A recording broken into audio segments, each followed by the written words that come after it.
So you have to open these screws with these screwdrivers.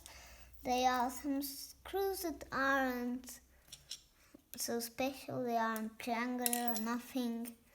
These are injection molded plastic pieces from the inside. Click, click, click, click. Let's open now this. This is an injection molded piece of plastic. And so here's the inside.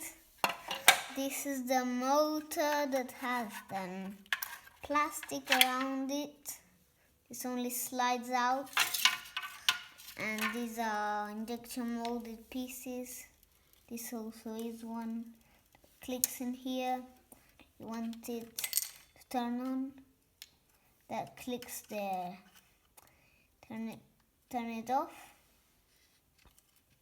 You come here and that pushes it to the off position.